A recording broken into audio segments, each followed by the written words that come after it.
back. I hope that you had a lovely break. It's not Italian coffee. I'm Italian, so sometimes I struggle with the coffee here, but not always. But I mean, it's still sometimes it's reliance. I accepted it. Like my trusty water is extremely low, but sometimes I just need caffeine. So I'm like, yeah, let's go for it. All right. So where were we? So how do students actually use ChatGPT, right? And we have this very nice review that came out really recently, and this review really emphasizes the tasks that students actually perform with ChatGPT. And again, you can categorize them into operationalizing learning, writing assistance, and adaptive learning. So let's analyze these three a little bit more in detail, starting with operationalizing learning. Now, what Ansari and colleagues mean with operationalizing learning is that students can use ChatGPT to really put their learning into action. And what do we mean by this? Well, they use ChatGPT to simplify and explain complex concepts. And this is actually something that can really help them with exam preparation as well. They use ChatGPT to familiarize with unfamiliar concepts and tasks. And this can be very useful also to dive deeper into those concepts and tasks. And then finally, they use ChatGPT to relate conceptual understanding to real-world phenomena. And what we know as a fact when it comes to knowledge, when it comes to retaining knowledge, is that if we can relate that knowledge to examples that we actually understand, that can be a really, really good way of retaining that knowledge. So in a way of, remembering that knowledge. Now, what are the risks when it comes to overtrust and undertrust as well, when we're talking about this? Well, first of all, you need to consider the accuracy of the information provided. Right now, not all the information given by ChatGPT will be correct. It might be out of date because ChatGPT does not provide information on real-world data or a lot of information on real-world data, or maybe it will give you some references that simply do not exist. Okay, it will tell you author X said X, Y, and Z, but author X never wrote anything about that. This is just to cite some common mistakes that are still in there with ChatGPT. So, there is always a risk of overtrusting the information provided. However, we can mitigate this risk. So, for example, if you're asking ChatGPT, if you're asking a question, if you're putting in a prompt about well-established knowledge, and there is a lot of literature to back up your question, it's non-controversial, and a lot of reasoning is little reasoning is required by the LLM, then the risks of overtrusting that information is actually quite low. Okay, it's reliable information. However, if all the opposite applies, meaning you're asking a question about very recent or very specialized knowledge, maybe a very niche topic. There's no literature to back up this topic at all. It's controversial. Maybe you're asking something about religion, just to give you an example. It can be controversial, and lots of reasoning is required. Then the risks of overtrusting this information are a lot higher. So let me give you a practical example. Let's say, an AI-generated image, by the way. Let's say that we would ask ChatGPT, what were the events leading to the outbreak of World War II? Okay, now this is a fairly safe question. It's a historic event. We know a lot about World War II. And ChatGPT can rely on a lot of existing data, a lot of reliable data as well to give you this answer. However, if we would ask ChatGPT, what are today's developments in the Ukrainian war? Yeah, that's a high risk prompt, because first of all, ChatGPT will lack the knowledge of, real day-to-day events. It can be, I see some heads nodding, because of course there is a browsing function as well with ChatGPT that can help. Let's keep it simple in general for now. And yeah, in a way, you can imagine, but we know a lot more about World War II than we know right now about the Ukrainian war, right?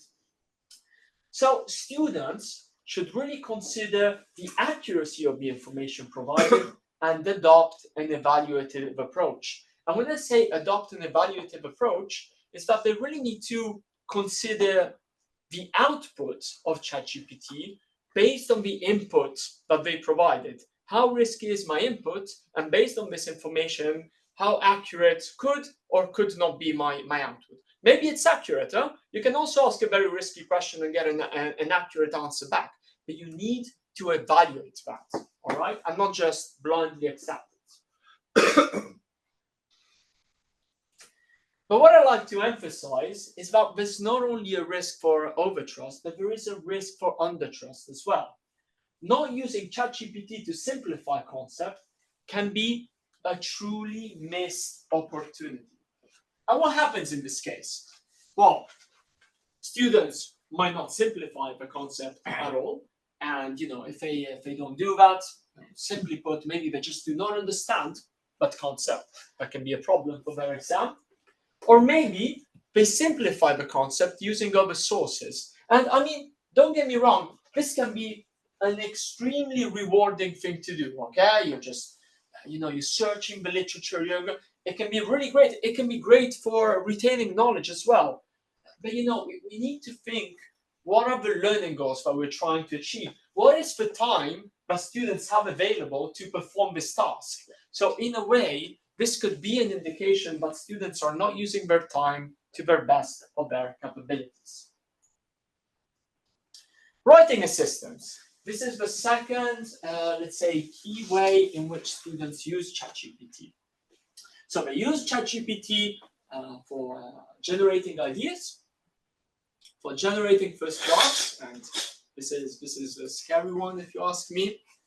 And they use ChatGPT to get feedback, to enhance their writing. Now, what are the risks here? Let's start with overtrust. If students overuse ChatGPT as a writing assistant, and I know this is a bit of a strong statement, but I truly believe that they really risk giving up their entire educational journey. Now, what do I mean by this? Well, so teachers, instructors, our role is not to give grades, okay? Like, in my opinion, our role is not even to teach about specific topics. Our role is to guide students to learn specific skills, okay? And those are writing skills, decision-making skills, research skills, team skills, literature skills, This is what we do. And if you ask ChatGPT to write all your reports from scratch, you won't gain any of those skills, okay? And I mean, ChatGPT will write it. You will probably pass the course as well. If you do it with me, you will pass, not with a very high grade probably, but you will pass. But at the end, when you leave university and when you move to the job market, you simply will lack all those skills that you actually need to apply. But again, what is the risk of undertrust? Not taking advantage of the technology. I mean, I cannot stress this enough. ChatGPT can be great to improve your writing, not to replace your writing, to improve your writing. ChatGPT can also be great for generating first ideas, okay? If you get the help of ChatGPT to generate first ideas, then you don't need to spend a lot of time looking for those ideas. You can actually focus on developing those ideas further. And again, looking for ideas can be extremely rewarding, but that's also very expensive. It's very time consuming. And do we want to leave students spending time on that? Now, this is actually, to give you a practical example, this is actually something that we do in one of our courses, the art of applying psychology. So what we do in this course, or what happens in this course, is that students form teams, and let's say they form fictitious startup companies. They need to develop a product that has a strong psychological component. It can be workload, it can be attention, it can be distraction. And what they need to do is, as a startup, they need to pitch and sell this product to an actual panel of investors. Okay, so I would be the student, I'm the CEO of my company, I'm pitching, and you guys are my panel of investors. And you are real investors. Huh? You can say, hey, you know what? Stop this, masters, and I'll give you €1 million. Come and develop this with us. This has happened in our course. So, it's real. This is very exciting for students. But, because they are a startup, no one leaves on masters, by the way, okay? They all continue studying. So that's generally it. But, because we have investors, you can imagine that the ideas that they come up with, they need to be novel, and they need to be really based in society. They need to lead to societal outbreaks. And so what we ask them to do is actually to use ChatGPT to develop first ideas. Because the course is 7 weeks long. We give them about 4 days to develop the first ideas, and then we give them 6 weeks to actually work on that idea. If we would give them half of the course to look for the idea, then at the end the final idea would be a lot less developed. What we also do is we ask students to use ChatGPT to give feedback to their business plans, and that's also something that ChatGPT, at least in our course, seems to do very well. So bottom line, we are very happy with the integration of ChatGPT in this course, and we will definitely keep using it even in follow-up runs. Now, the final way in which students really use ChatGPT is for adaptive learning. And what do we mean by this? Well, students use ChatGPT for interactive engagement. And I mean, many of you will probably be familiar with this function. So, we start a conversation with ChatGPT, right? We start a discussion with ChatGPT. So just to give you an example, to use the same example that we used before, if I would ask ChatGPT, what were the causes of World War II, it will give me this very long, detailed answer, right? But then maybe I want to know more. Then I will say, okay, thank you. Always thank ChatGPT, because you never know if AI is taking over. Then you want to show, if you've been nice in the past. So thank you. But can you tell me more about the rise of fascism? How has this influenced World War II? Can you tell me more about the invasion of Poland? Or maybe even more in detail, can you tell me more about what was the political situation in Poland in that specific moment when the invasion took place? So we start this conversation with ChatGPT that can be very, very, very nice, very rewarding. Now, the second way in which they use it when it comes to adaptive learning, and this was a lot more surprising to me, is that they use it to improve their language and communication skills. And this is not something that I really took into account at first. You're like, okay, can I really improve my communication skills by communicating with ChatGPT? Now, what are the risks? Well, overtrust and undertrust again. Let's start from overtrust. Now, the first one is the classic one, right? The information may not be correct. So even though you're engaging in this conversation, some of the information provided may not be correct. Fair enough. But the second risk, if we push it a little bit to an extreme, is that students might lose some soft skills. Because, just think about it for a second. So ChatGPT always gives nice answers. ChatGPT is never grumpy. It will never reply to you in a annoyed way, unless you ask ChatGPT to answer in an annoyed way, then it can do that. But generally speaking, it will not answer in an annoyed way. So if we push this a little bit to the limits, and if we consider ChatGPT as the standard way in which we're supposed to have a conversation with a person, then we might actually lose some social skills rather than acquiring it. But I think we're still quite far from this yet, but you never know, we might get there. Now, what are the risks when it comes to undertrust? Again, not taking advantage of the technology. So, ChatGPT can actually, the conversation that you have with ChatGPT can help you in gaining and in retaining knowledge, and it can improve your communication skills as long as you're aware of how to use it and what are the risks with using it. I have a question about it. Please. One of the things that you could do with ChatGPT, for example, is to first ask ChatGPT to behave like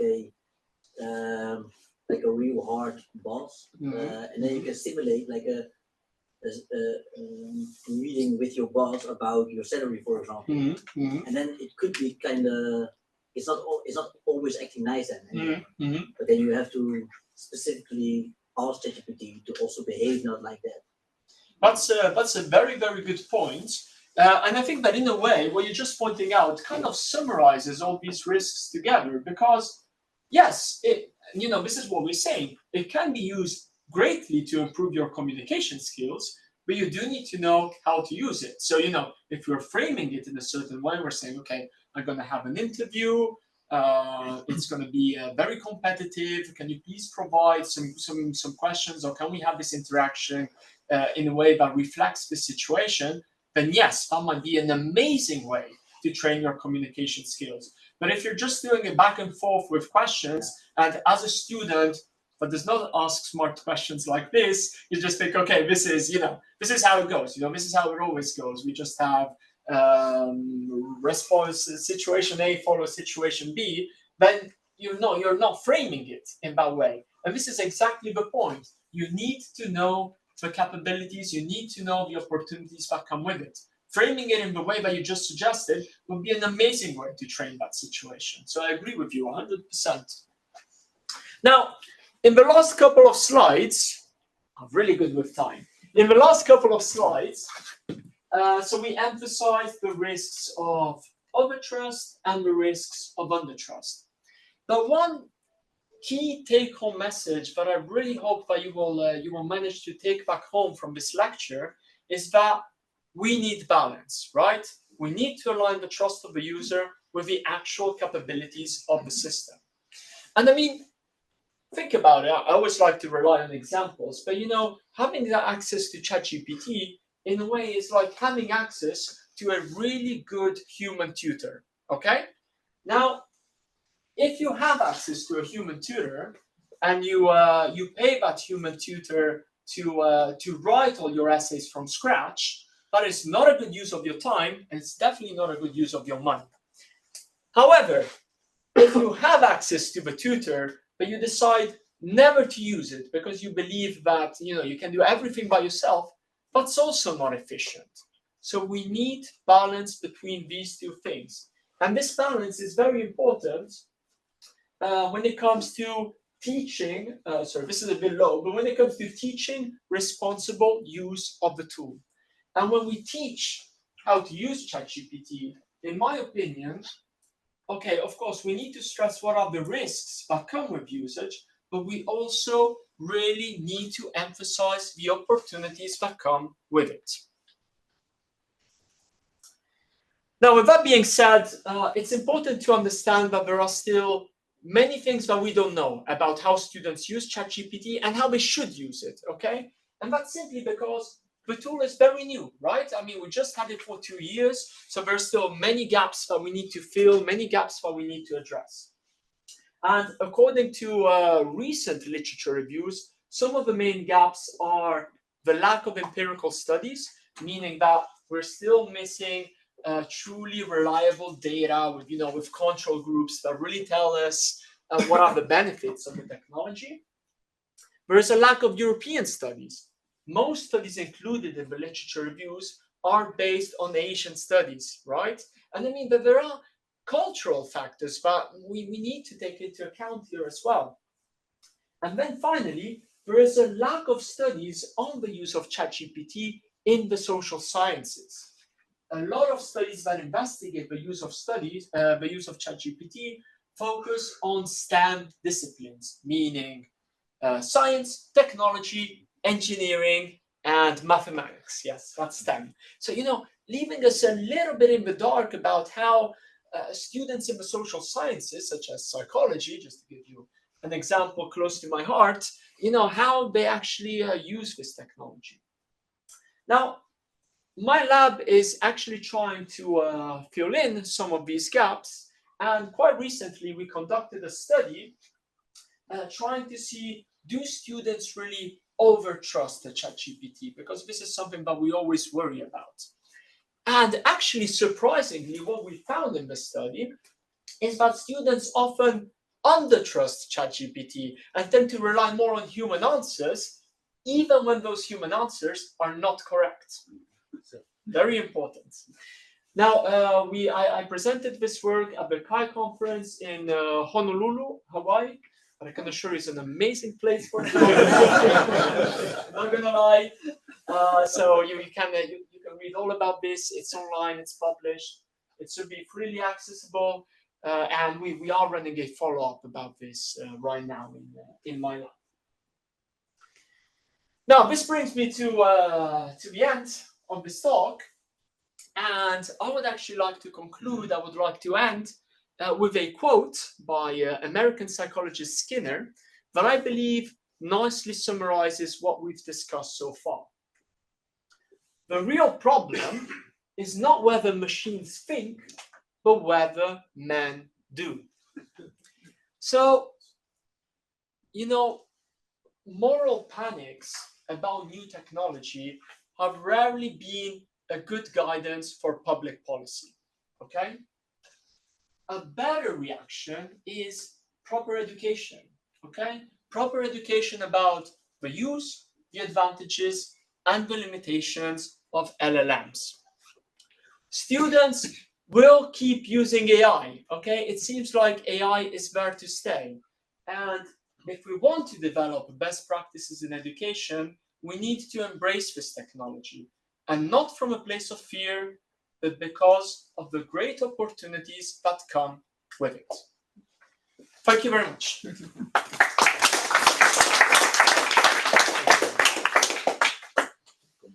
I believe we still have some time for questions, if there are any more. Please. Is er ergens een eenvoudige handleiding te vinden van hoe de ChatGPT zou moeten gebruiken? Can I get Manual. Is there a manual for ChatGPT how to use it? In the proper way. Yeah. Thank you. The proper way is So, well, short answer, no. Long answer. There are many books, okay? I mean, hot topics. So you're going to find a million reports out there, books on how ChatGPT should not be used, can be used, how it's going to change. But I mean, we shouldn't forget that this is new technology, okay? It's really new technology. It started 2 years ago. Also, its usage changes from field, from domain to domain. We know that a lot of programmers, for example, are using it for coding and are extremely happy with that use. It can really help in doing that. But there are other disciplines that can be legal domains, medical domains, in which using ChatGPT is a lot more problematic. So you will definitely find a lot of suggestions on how to use it. If there's a proper guide based on public policy, based on government recommendations, no, we're not there yet. It will take a while, I think. In one of the earlier lectures, it was mentioned that AI still has a lot of bias in it because of the data sets on which it has learned. Even to what extent does ChatGPT suffer from those kind of biases? And how would you check those? Is your lab focusing on it? Yeah. So, any professor can be biased, by the way. But very good question. And it's important to realize that when we talk about ChatGPT, that is from OpenAI, you guys might have heard this before. Now, OpenAI, although the name might suggest that it's OpenAI, it's very closed, extremely closed. So, a lot of it is a black box. So we do know that we train it. It's a large language model, so it's trained on a lot of text. And we do know that indeed there are biases, because we see those biases in our answers. Now, we are investigating bias in our lab, in the sense, but what we do right now is more, bias in the sense, do they prefer human answers from experts compared to answers provided by ChatGPT, but we're not per se investigating how biases play a role inside the answers that are provided by ChatGPT. That doesn't mean that it's something that we're not going to investigate in the future. But yeah, again, a lot of work to be done. So I think there are a couple of researchers that are trying to look into that. But bottom line, it is a known fact that there is some bias in those answers. We also know that OpenAI, is trying to handle some of that in their own way. But this is also an opportunity for further research to see how those biases affect our own responses as well. Please. Maybe in response to the gentleman before me. This is not on the topic of the AI being. This question was about the manual. The way you address an AI, there are several frameworks for that. So one of them is the CoStar framework, where you first put down the context and kind of try to dig deeper about put it in the right question for the GPT system. So you can use that one to know how to work with a generic or generative AI, even though it doesn't have guardrails on whether your answer is correct or not. So CoStar is a framework that you use to try out and get as good results as possible with questions that you ask. Okay, thank you very much. CoStar. Yeah, thanks. Yes. In terms of calibrating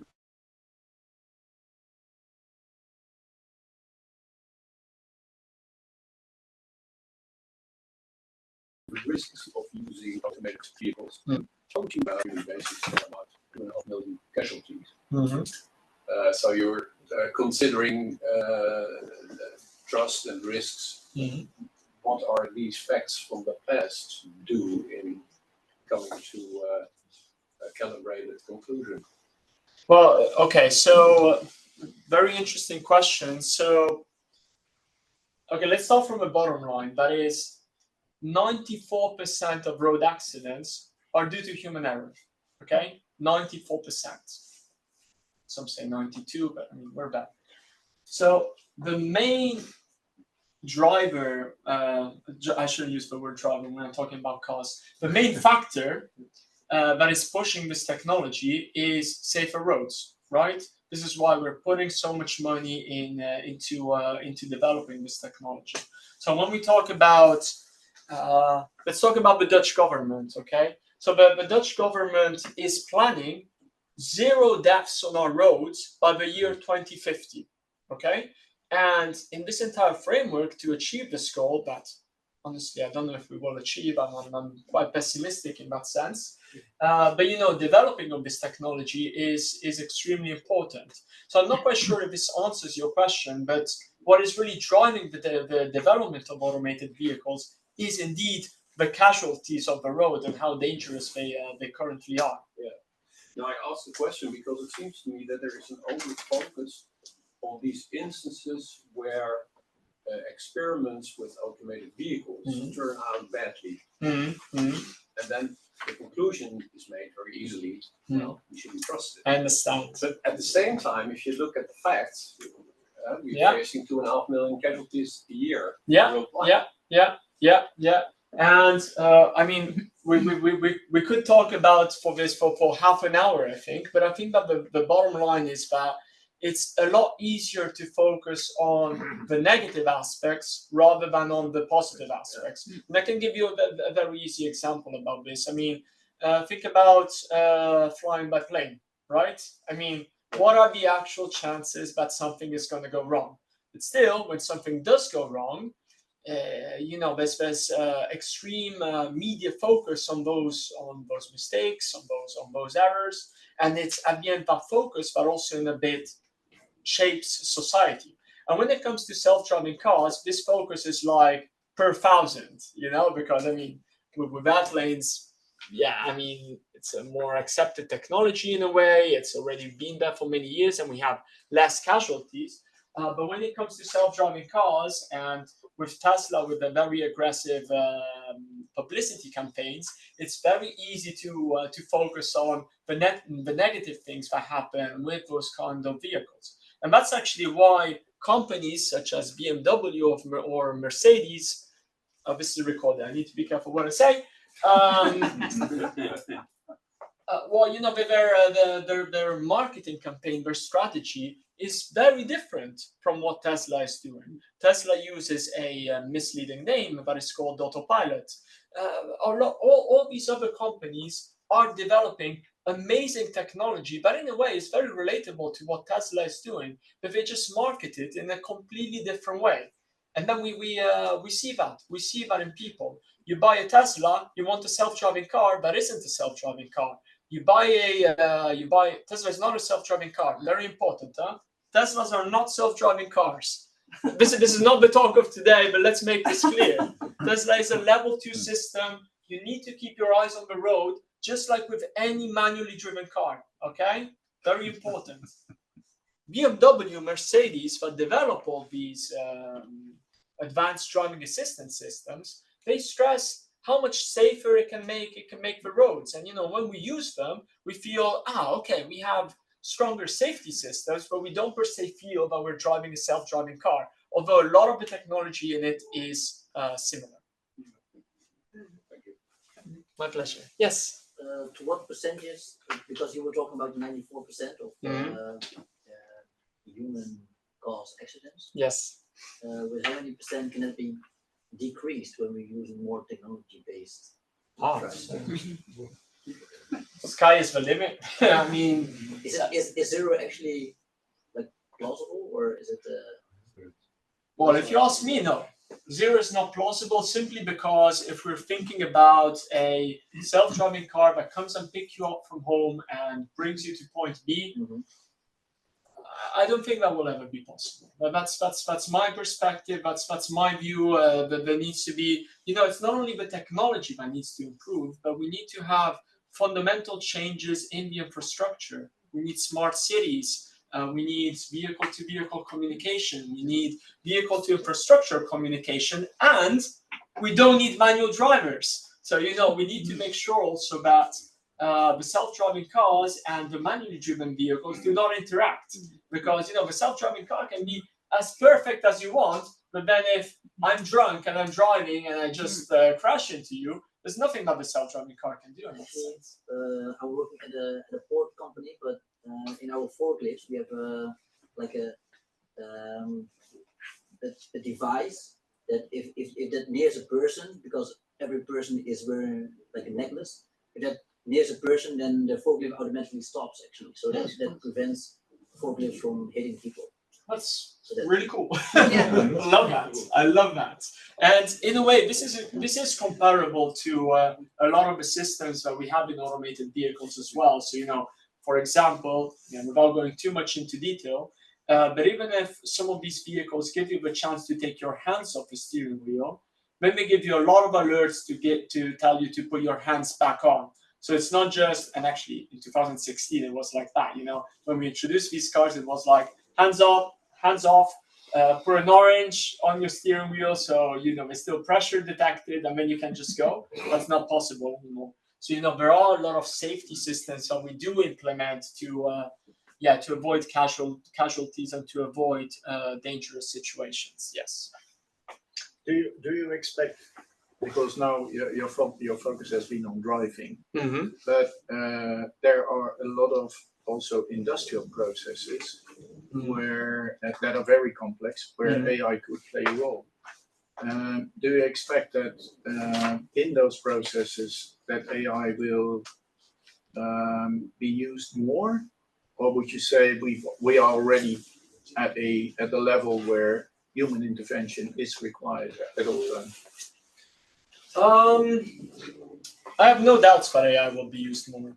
No doubts. I mean, the opportunities that come with AI, again, transformative technology, all these jobs, but we're not done with changing. I mean, I'm sure that we're not done with changing.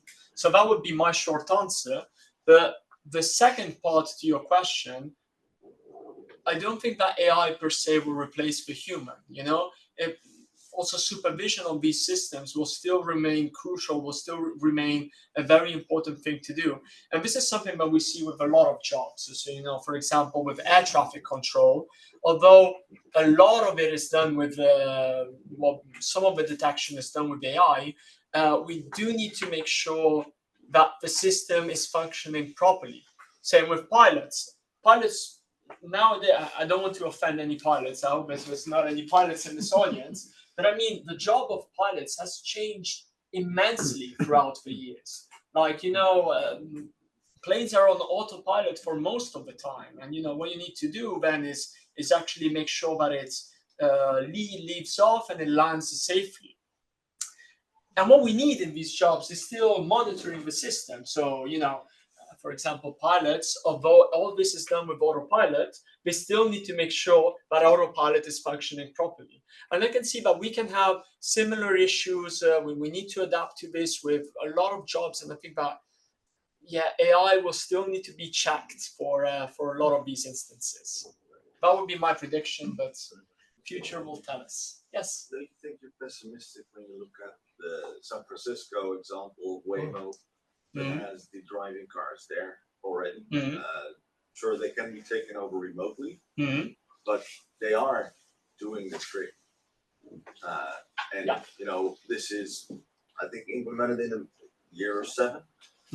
So 7 years from now, I do not expect any of these cars to have a steering wheel, and they will all be remotely controllable. So yeah, very good question. I'll just give a second for that. So so first of all, let me start by telling you. So first of all, I'm a very optimistic person. Okay, so I don't consider myself a pessimistic person. I do understand that it might seem that I'm bringing forward a pessimistic view concerning the future of transportation. This is really not my intention. Waymo is doing some terrific things when it comes to San Francisco. But again, we need to think, what are we trying to achieve? The Waymo, the self-driving taxis, for the ones of you that are not familiar with Waymo, works in a specific operational design domain, ODD in short. And you know, what does this mean? This means, I agree with you completely. I think 7 years, maybe 5 years, Waymos will not have steering wheels anymore. You know, they had safety drivers before, they dropped them 2 years ago. No more safety drivers, and they're doing that really, really well. However, can you move a Waymo from San Francisco here to Leiden? Can you do that? And that's where it gets tricky, because then the operational design domain changes. So I agree with you. We can have level 4 self-driving taxis. They can work amazingly, you know, in a specific operational design domain. But, you know, can we really think of the world in which there's no more manual driving? It's all self-driving. It's private. So what do you consider aspects of the operational design domain? I mean, sure, they have different light bulbs to show the traffic lights. They might have different rules. Roads are a bit wider than compared to here, but I mean, also Tesla adjusts these as soon as they cross the border, and there's GPS to work on that, right? Yeah, good point. Yeah, I mean, it's also the technology behind them, and you know how you map these environments. So some of it is based on detection. Other is based on what we already know about the environment and how we already mapped it. I mean, this technology, I agree with you, this technology is moving forward at an incredible fast pace. And I don't know, can we have self-driving taxis in Leiden? Maybe. Can we have self-driving taxis in Chennai, in India, or in Rome, where I'm from? Maybe, I don't know, but to add the horn to it. I mean, I don't know. I mean, I love technological innovations, and I love to see where they're going to take us. I strongly believe I don't know, we're talking about self-driving cars so much. I'm sorry, well, this should be about LLMs, but fine, perfect. I love this. I really, bottom line, our roads will become safer. Our roads are becoming safer. So the implementation of this technology is it's not a gimmick, because initially we thought, self-driving cars, it's just, and we were like, okay, we will have them by, I started my PhD in 2016. We were like, 2018, self-driving cars everywhere. 2020, self-driving cars everywhere. 2022, and then the hype ends. Now we're more focused on AI, less on self-driving vehicles. So the technology improves, it will make our roads safer. How far it will take us, only time will tell us. Yep. I have a question. Please. You, with your students, you made a study and you sent it to one of the most reputable journals there are in the world. And you try to get a publication down there. Mm-hmm. And the review board gives you the trust that your article is the one that's applicable and to the standard to get in that journal. Mm-hmm. And that's how you get your citations also in the scientific world. Right. That's the trust you have in the information that's provided by you through the review board. But the trust is being done by those reputable person in that field. What way can AI have an impact on that, and what will that mean for the scientific publishers in the world? Well, that's a very difficult question, and I think that it also opens an entire topic about how reviewers treat it, and because I think quality of reviews, generally speaking, has decreased a lot throughout the years. So, but for the ones of you that are not familiar with this, science currently faces a very big challenge. Faces many challenges, but among these is that we have a very hard time getting our papers reviewed by proper reviewers, and this is because, well, reviewers are not paid, and again, some say that is a good thing because you don't want to compromise your ethics, you don't want to start doing reviews paid.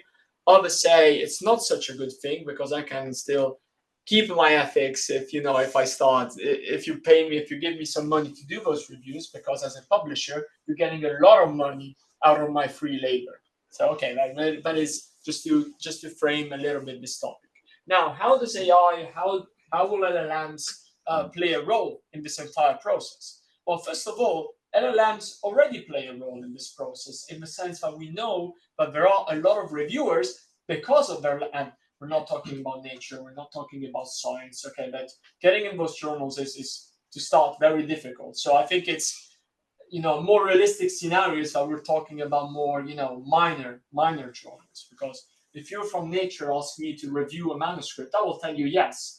But if from Frontiers, you ask me to review a manuscript that I have done and I will not recommend, I will tell you, okay, let's see. So a lot of reviewers that have little time, unfortunately, do tend to rely a lot on AI to develop those reviews. And again, AI in this way can be used in a good way. It can be used. You write your review, you write it quick. Maybe you wanna see if you can clarify some of those points. Run it through ChatGPT. That can actually help the author at the end.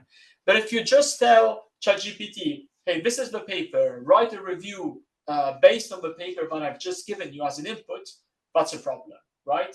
And we know that this is not only a risk, but we do know as a fact that this is how what some reviewers are actually doing, how some reviewers are adopting ChatGPT for these functions. How are we going to fix this? But how are you going to handle the citations? Because you want the best journals have the best citations. Mm-hmm. Because a scientist, you go to that journal to find out a citation. Mm-hmm. And how is that going to affect the trust in science then? As in, if I should include ChatGPT as a co-author in that sense. Okay, I was taking it from a different perspective. Now I understand your question better. I apologize. Yeah, so if we use ChatGPT as a way to help us with writing, then this has also been a discussion in the previous years. Some authors, some as a joke, some seriously, have included ChatGPT as a co-author in their manuscript. Now, with that being said, there are a lot of journals that right now ask you to include in your acknowledgement section if you have used ChatGPT for anything. if you've just used it, inside your manuscript. I believe that's not necessary, but again, a lot of journals ask you to do that, and you do.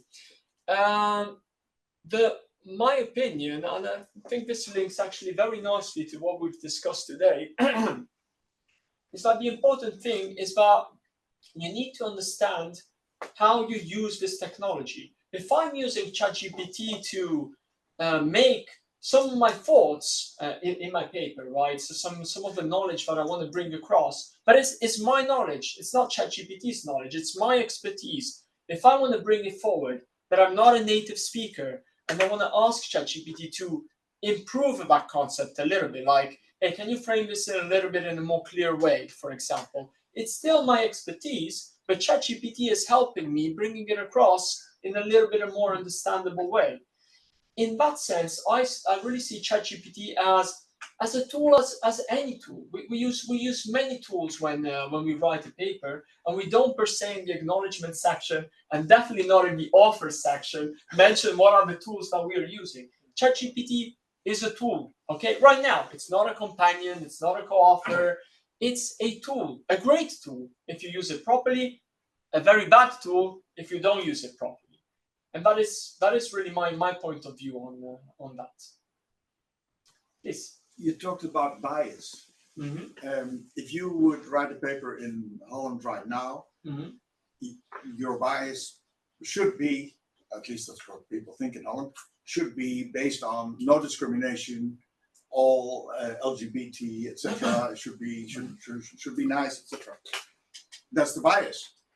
Shouldn't you write that is the bias? Because if that article goes to China, they'll be very surprised, because these Uyghurs, that's very clear. These are not people. According to their bias, these are a kind of Untermensch, and so they have a different bias. If their paper comes to us, shouldn't their bias be written in the acknowledgement? Oh,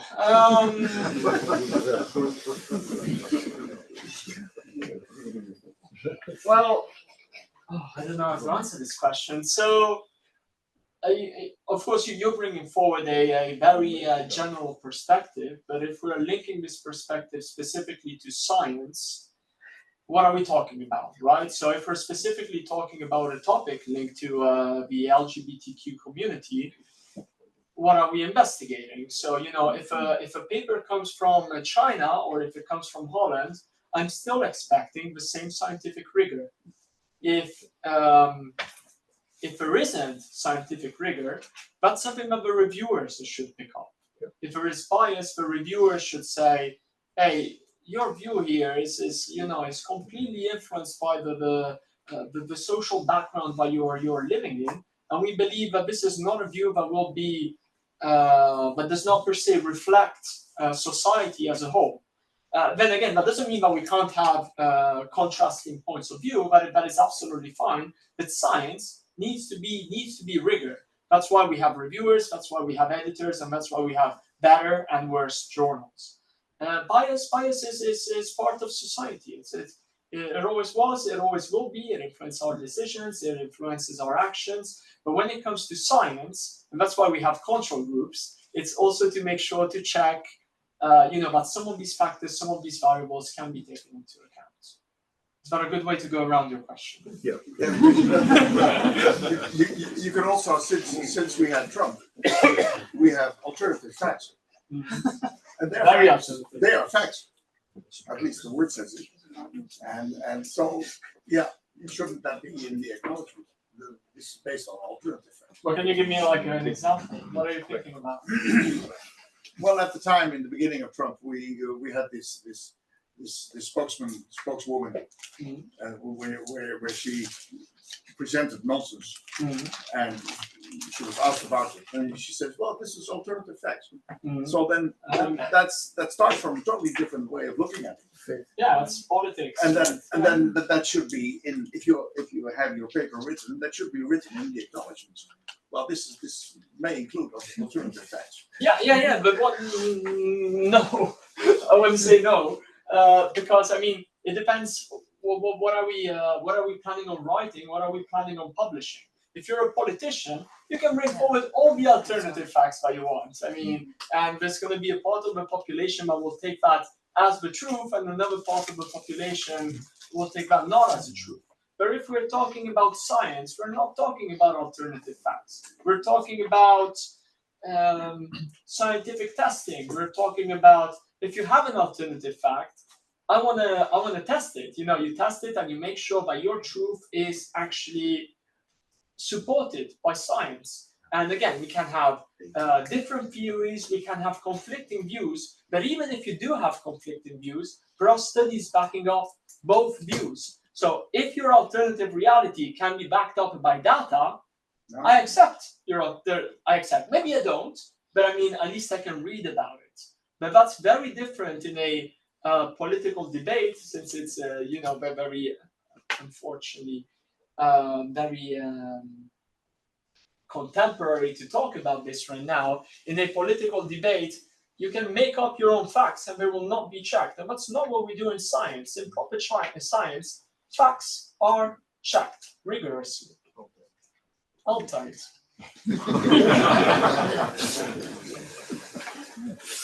Oh, it's past 1, so I want to thank you very, very much.